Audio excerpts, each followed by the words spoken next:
perda de entes queridos não nos causa um sofrimento tanto mais legítimo quanto é ela irreparável e independente da nossa vontade? E a resposta dos espíritos: essa causa de sofrimento atinge tanto o rico como o pobre. É uma prova ou expiação e lei para todos, mas é uma consolação poderdes comunicar-vos com os vossos amigos pelos meios de que dispondes, enquanto esperais o aparecimento de outros mais diretos e mais acessíveis aos vossos sentidos. Então realmente é uma causa, né? Nos causa sofrimento a morte de um ente querido, mas saber que ele, como a gente já disse aqui, não está perdido, que todo esse sentimento que nós temos com ele, que nós nutrimos durante a vida física juntos, ele não é perdido com o processo da morte. E todos nós passamos por esse processo, tanto rico quanto pobre, e a dor iguala a todos nós, porque uma dor de cálculo renal, uma dor de dente, qualquer dor dói na pessoa, independente da sua crença, independente da sua cor, independente do país, independente da situação social. Então nós todos estamos submetidos, todos nós, encarnados e desencarnados, estamos submetidos às leis de Deus, que são leis sábias, são leis úteis para o nosso crescimento espiritual. É isso que a gente tem que entender. Pensar nos nossos entes queridos, claro, com carinho, com respeito, com saudade, mas sabendo que essa separação, ela não é eterna e que nós já vamos aí nos encontrar com eles, e nós podemos nos comunicar ainda através de sonho, mas vamos aprimorando também, evoluindo a nossa capacidade de comunicação, né, Zé Manuel, com os nossos entes queridos. E é muito bom, é muito consolador e nos acalenta o coração entender tudo isso, não é? Com certeza, com certeza. Inclusive eu quero lembrá-los de que as questões tratando sobre comemorações dos mortos, funerais, ela está no Livro dos Espíritos a partir da questão 320, no capítulo 6, onde se fala da vida espírita. Então vocês aí que têm o Livro dos Espíritos, deem uma olhada, deem uma estudada, que é oportuno fazer isso na hora, no momento. A questão 320 do Livro dos Espíritos, onde a primeira logo é a seguinte: os espíritos são sensíveis à saudade dos que os amavam na terra, aquilo que eu já falei aqui no bloco anterior, mas que está aqui bem elucidado, esclarecido por Allan Kardec, vai da 320 até a questão 329, falando sobre o relacionamento e as comemorações que se fazem a respeito disso, inclusive as tendências de reencarnar aqui ou ali, uma série de coisas muito interessantes. E o estudo, a pesquisa, deva ser feita, como eu tenho lembrado aqui: leiam, analisem, pensem, procurem saber o que outras filosofias, outras religiões falam sobre o mesmo tema e façam a comparação. E façam a opção. Não serão condenados ou condenáveis se estiverem optando por qualquer outra doutrina. É uma questão pessoal, é uma questão de consciência. Nós não temos que entrar no modelo e no padrão de termos que ser assim. Não, nós temos que ser do jeito que nós acharmos que devemos ser. É uma questão de consciência, de elucidação e de opção perante a vida e perante Deus. Nós não temos que ser porque nossos pais eram, nossos avós eram, ou nosso povo era ou é.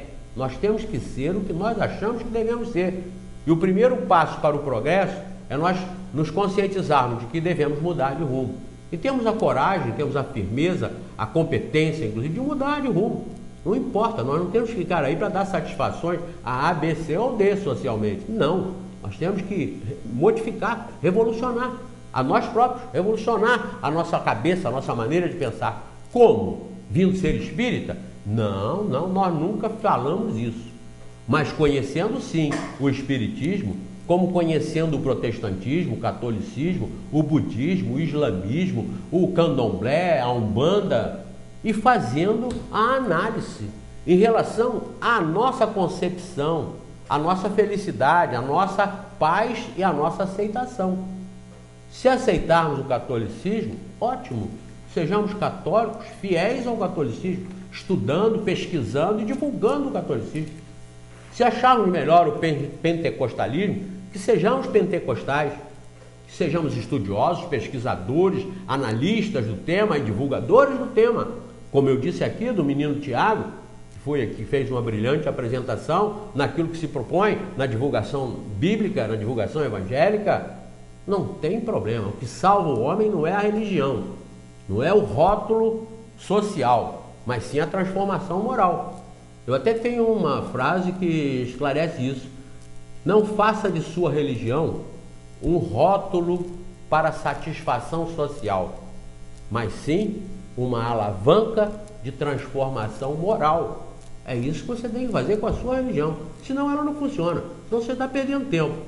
Então o estudo que nós recomendamos é um estudo de análise, é um estudo de pesquisa. Não é ler o batido e já li sobre isso, não. Analise e vê o que diz aqui. E o que diz aqui, você compara com o que dizem por aí a respeito do mesmo tema. E você fica com o que você achar melhor. Aí você vai ter uma fé raciocinada. Aí você não vai aceitar simplesmente porque está escrito.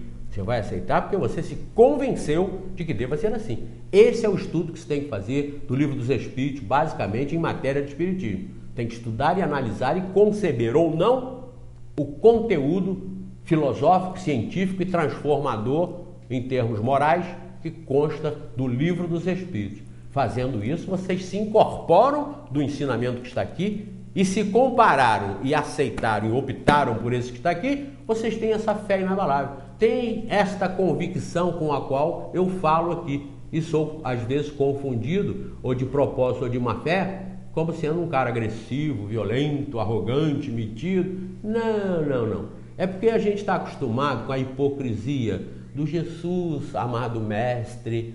As pessoas só acham que é religioso quando se mudam até a voz. Já perceberam? Na hora de fazer uma oração, o jeito que fala, como eu estou falando aqui, ele cai o tom para aquele melodramático Jesus meigo nazareno, Deus Todo-Poderoso. Isso é até medo ou bajulação, para não ser censurado por Deus, para que não lhe caia um raio na cabeça. Então aí tem que mudar tudo. Isso é hipocrisia, porque na realidade o indivíduo não é aquilo, não fala desse jeito, não pensa desse jeito e pior, não faz lá fora do templo desse jeito. Então nós temos que ser autênticos, nós temos que ser o que somos e temos que ter convicção, claro. Essa frouxidão com que apresentam evangelho, com que apresentam regra de Deus, essa frouxidão é a causa disso estar do jeito que está. É a causa disso não se mudar nunca. É incompetência, ineficiência e ineficácia das religiões. Estão aí para ensinar o contrário. Leiam Estranha Moral, leiam sobre Jesus, Estranha Moral do Evangelho. Leiam, quando eles não vêm trazer a paz, mas a espada. Aí vocês analisem, pesquisem e vejam o que é isso. Ele veio então incentivar a violência? Não. Mas ele veio dizer que quem optar pelo cristianismo vai ser seguro, firme. Vai causar divisões sim, como ele causou. Como ele foi odiado. E pela maioria, porque se não tivesse sido, ele não teria sido crucificado, não teria sido sacrificado. Foi porque ele foi odiado pela maioria. E no entanto hoje todos não ficam bajulando. Então acham que é religioso só quando muda a voz, só quando estremecem as vibrações do ambiente. Isso é hipocrisia. Então nós estamos acostumados com isso. Isso já foi enfiado na nossa cabeça desde quando nós nascemos. Quando entra na igreja, quando entra no templo, quando entra no... tem que ser, Jesus está aqui. Aí todo mundo está ali. Quando sai dali, entra no esquindô, porque dá a impressão que aí Deus não está mais lá. Deus só estava na igreja, não está mais. Isso, Deus não é onipresente, não está em todo o universo. Qualquer parte que nós sejamos, nós estamos na presença dele. E nós não temos que fazer a vontade dos homens, nós temos que fazer a vontade de Deus. E a vontade de Deus é que nós nos transformemos. E assumamos a nossa personalidade, assumamos o nosso ser e passemos a agir de forma confiável, de forma fiel, de forma segura e de forma bem previsível em relação ao bem que nos convencemos de ter que fazer, a justiça que convencemos em ter que divulgar e passar. Bom, nós já estamos no final do nosso programa, lembrando também que esse tema está lá no Evangelho segundo o Espiritismo, capítulo 5, Bem-aventurados os aflitos. Está lá, perda de pessoas amadas e mortes prematuras. Então, bastante aí material para ser estudado, para ser analisado. A gente agradece a audiência, momento que vocês param aí as suas atividades para nos prestigiar. Um abraço para os nossos queridos do YouTube. Continuem participando e até a próxima. Já Manel tem um abraço. Eu ainda quero mandar um abraço aqui pro Caetano, pro Ricardo, pro Wellington, que é também conhecido como Mike Tyson, e o Joelson, que é lá do edifício Dom Fábio. Eles são os seguranças do prédio. E o Joelson é o segurança da parte externa, porque ele não participa da equipe da portaria propriamente. Mas esses aqui são assistentes nossos, telespectadores nossos. Aos nossos internautas também, a Cristiane, essa internauta lá de Portugal, nós vamos mandar para você, Cristiane, as obras básicas, já estamos preparando aqui e nós ficamos muito felizes com a sua participação. Reprises, telefonem para cá, porque nós temos tido algumas reclamações de que não consegue mais assistir o nosso programa aqui na Foco. Mas está passando sim, porque vocês devem estar ligando fora de hora. Mantenham-se na Foco, sejam fiéis à Foco e telefonem para cá, 25239705. Falem com o nosso diretor Jairo Caleb, com o nosso Guto, com a Carminha, com a Camila, que elas vão informar essa grade. Essa grade agora vai estar mais bem aquinhoada com os nossos programas, com certeza. Assistam a todos os programas, como eu tenho dito, aprendam também com eles. E um detalhe, esse programa aqui é feito ao vivo. Nós estamos aqui, eu e Valéria, entramos no ar e vocês estão com a gente, nós com vocês, sem a alteração e adulteração. Isso aqui não é editado depois, por isso nós pedimos desculpas. Alguns detalhes, algumas falhas que são de mortais, são comuns, né? Podem ser comuns, errar é humano. Então vocês nos perdoem as nossas falhas e comuniquem essas falhas quando vocês perceberem, porque nós vamos nos aperfeiçoando e nos corrigindo. Então tá aí o esclarecimento, ao vivo e a cores, direto para vocês. Vocês e nós e vocês. Fiquem todos com Deus, até a próxima. E um abraço para todos e divulguem. Mandar um abraço para a Aldinha também da Village, que nos ligou elogiando o programa, dizendo que é muito esclarecedor. E a gente, em nome dela, aí, agradece a todos vocês. E uma boa votação, uma boa eleição amanhã, com bastante responsabilidade. Até a próxima. Até a próxima.